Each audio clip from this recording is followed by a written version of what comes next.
Over the past few weeks, you may have heard about the Holy Thursday Massacre. Well, in today's video, I'm going to be discussing the topic as well as my feelings on the topic, so stay tuned.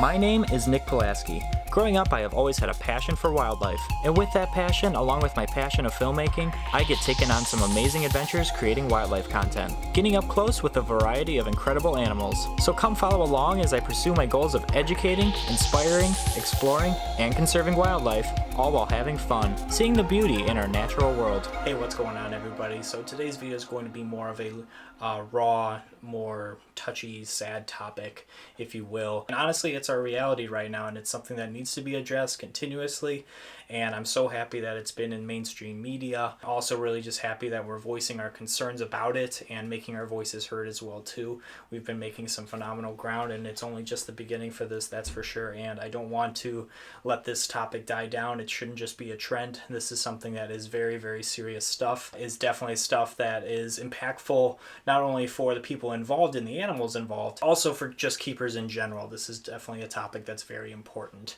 So the topic that we are discussing is the Holy Thursday Massacre that happened a couple weeks ago, the Thursday before Good Friday. Basically what happened was, it was basically FWC, Florida Fish and Wildlife officers entering a snake room owned by Chris Coffey. Basically the intent for these officers was to go in there and seize and kill these snakes that he was owning. Most of these species being Burmese and reticulated pythons, along with a gravid boa constrictor, which is actually legal to own in Florida, which was co-owned by Chris Coffey along with Bill McAdams as well too. At this point, this topic has made state and national news, and it's been great, but also too, there's definitely had its cons in it too, the way that they word things, just the way that news is. It's definitely something that I'm happy that it's in the news, but I think people think of these situations differently than it would be for like a dog or a cat or any other fuzzy animal per se, versus like these snakes. And people may view it that way, but at the end of the day, an animal is an animal. And me being an animal lover of all animals, I mean, if you're an animal lover, you love all animals, right? A lot of people don't get it, you know, and I'm going to kind of talk about these things a little bit further, but a lot of people don't understand that people view these animals, like myself and so many other people like Chris, so many of you people out there, and some people that are watching this video, I'm sure too, that don't have that connection with reptiles.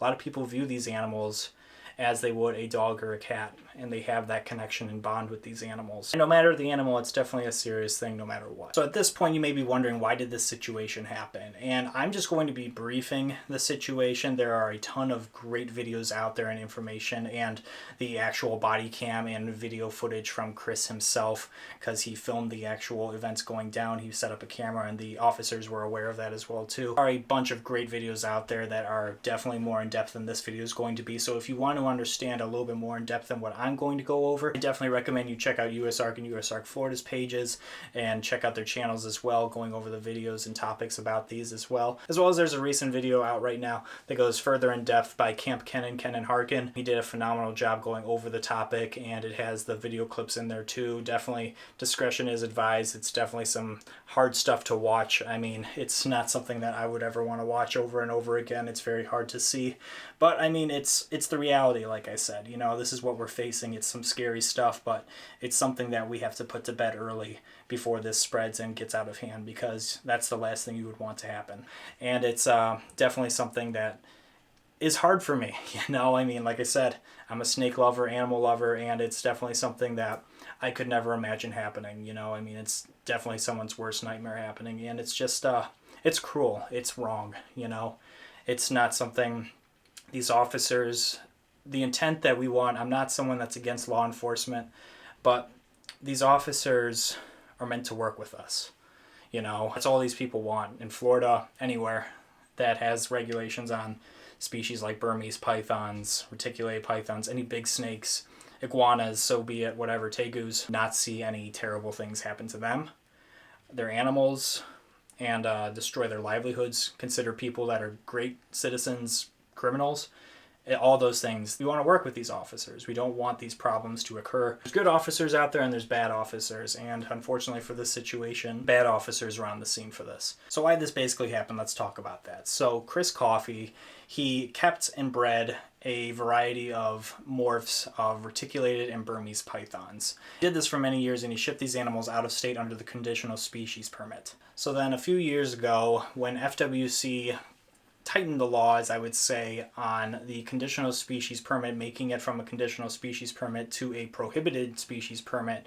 that kind of funneled things and kind of congested and constricted things, making it more difficult to get these permits and for people to keep these animals like the Burmese python in Florida. These guys grandfathered from the animals that they currently owned. So it was more difficult to keep the animals grandfathered that you currently owned. Basically, they were just wanting to seize these animals, get rid of these animals. You had to ship them out of state immediately. You had a grace period to do so. Chris was a responsible keeper, and he did all the proper things that he needed to work with FWC, which included microchipping every single animal, putting them on record with the state, as well as doing the proper enclosures and securing them properly and labeling them properly as well too. But still, at the end of the day, FWC officers came into his facility, killed over 30 snakes, which included the Burmese pythons, the reticulated pythons, as well as the boa constrictor, which was co-owned by Chris as well as Bill, and that boa constrictor was gravid. Now, Chris did warn the officers ahead of time, 10 times I believe, not to kill the boa, and the boa was off limits.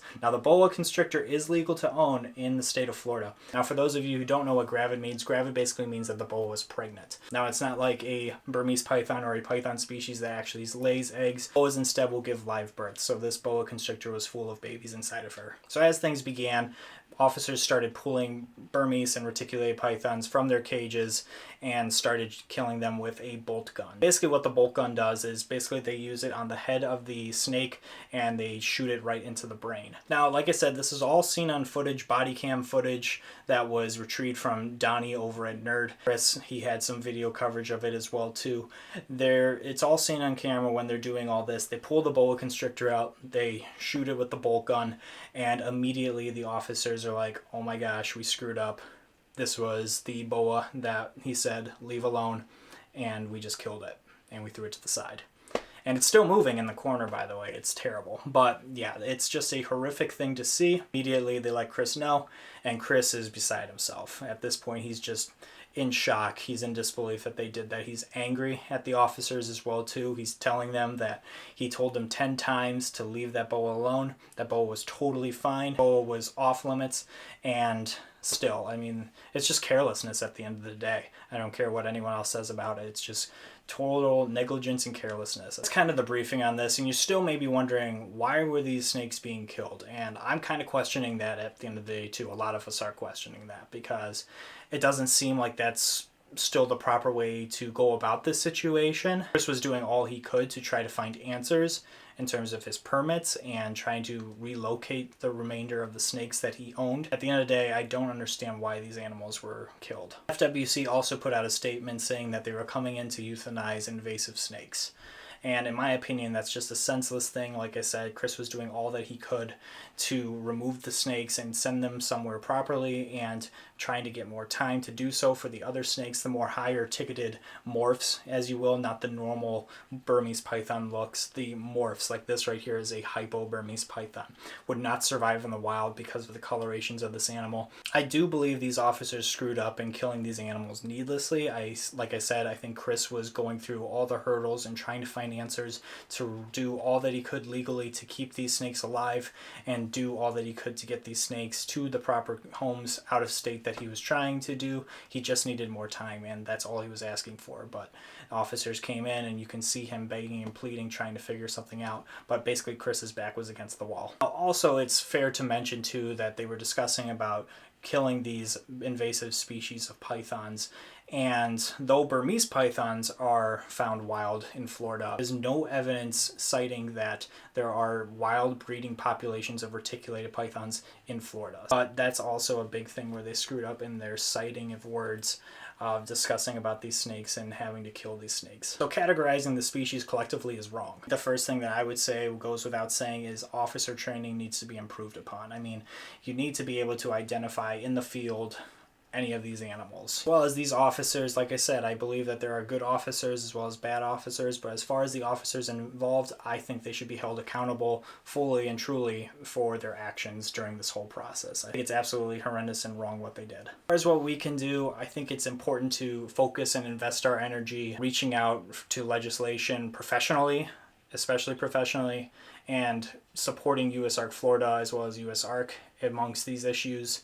This is definitely a big topic issue, and it's definitely something that is our fight to fight, and we have to do that with the utmost professionalism because we are fighting for one another in this, and if we don't fight it professionally and respectively, then we don't have much ground to fight on, and people will not take us seriously. We're fighting for a community as a whole that's very important to us, and it's definitely important to these animals too and the well-being of us and these animals. So you want to go at this the most professional ways possible. Another thing too that we can do and is very important is educating people about these animals. You know, I mean, it's our duty as keepers to be educating people about these species. Now, it's not something everyone can own, but I think it's something that everyone can gain an appreciation for. You don't have to own an animal to learn about an animal or anything like that.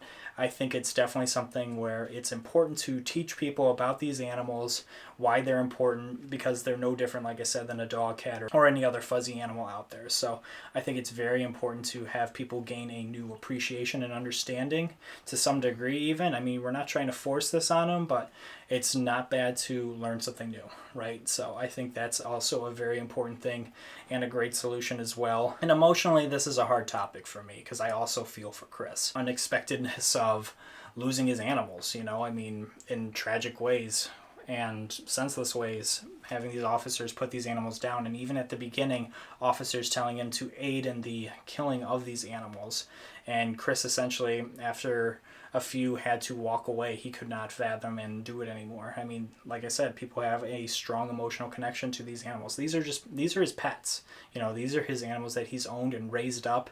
Having these animals taken and shot with a bolt gun is just a horrific turn of events for sure, and I feel for him truly. It's definitely something that's emotional and touching for me. I'm sure there are still some people out there just saying, well, it's just a snake, who cares, or whatever. But again, like I said, we have a great connection with these animals. We've bonded with these animals. We've raised these animals. If things changed and they flipped the switch and this was, say, a news story about dogs and cats being shot with a bolt gun to the head, there would be a lot of rage and madness to a higher degree than what it is right now for these snakes. And I just want to keep bringing up this comparison to find some sympathy from some people that maybe aren't grasping how important this stuff is, because these are our loved animals, you know? I mean, we care about these animals just as much as anyone would a dog or a cat or anything, and it's totally something that just is in the wrong no matter what kind of animal it is, for sure. And the key to what we do is to expressing positively what these animals mean to us and what these animals can do and what we've learned from these animals and what we're still learning from these animals. It's very impactful. And unfortunately, I had to unexpectedly put my dog down. It was something hard, definitely was something unexpected, but I mean, it was the right move to make, you know, it was the better move to make. But in this case, this all could have been avoided, you know, this all was something that it didn't need to happen. It wasn't a life-threatening thing or anything like that. This was just a total senseless thing. Just begged and pleaded to stop before it even happened. Either he seizes the animals or he goes to jail and becomes a criminal. It's just wrong that that's the only options that he was given. That's the biggest takeaway, whether you're a Florida resident or you live on the other side of the country. Make your voice heard. Something scary, for sure. I mean, Florida is definitely something that has been having its fair share of issues in terms of legislation. But, I mean, a lot of places are gaining speed and steam in terms of legislation building for them as well, too. And we have to be there for each other, you know? I mean, if we're not there to voice up and help each other out, we're all going to fall, you know? I mean, it's not like, well, it's not happening to me over here in the Midwest. Why do I care? You know, that's wrong. If it doesn't happen to you there, it will eventually. So we have to help each other and not let each other fall down, because it's going to be a domino effect at the end of the day. So making your voice heard in the right places to the right people, that's what's important. Like I said, making it a professional thing, because you are a representation to the reptile hobby at the end of of the day. So your voice holds power, and you want to make sure that you're doing that in a professional and respectful way to represent all of us. So that's definitely something to also keep in mind as well too. You know, the government is supposed to be working for us and listening to us, and we are the people at the end of the day. So we have to be making sure that we're raising our voice. We have to find common ground. We have to make sure that we're working together on this and there's not an overreach in power from the government. So between the community and law enforcement, we want to make sure that there's not an overreach in power. The links are going to be in the description for USARK Florida as well as USARK. They're going to have all the lists of contacts and links of things to say and prompts to say to these people if you don't know what exactly to say, and that is totally fine. For residents of Florida, there's going to be meetings in early May for you guys to attend down in Miami. That is also going to be something very important to attend and to address these issues as well too. Very important there. But yeah, checking out USARK Florida, USARK, there's also going to be updates on other topics and issues as well too there. So stay alert and check out those issues as well. Become a member to USARK. You can also stay alert with that in their newsletter as well too. Subscribe to that as well too. All crucial things to stay in the know of what's going on in terms of animal keeping and reptile keeping. For knowing too, this isn't a topic that just affects reptiles. This also affects you people with birds, fish, mammals, anything. I mean, this is definitely something always to be looking out for. So this is an unfortunate tragedy that never should have happened and hopefully will never happen again, I pray. And it's time to make our voices heard. I don't want this issue to go away. I don't want this to be something that just kind of falls to the wayside.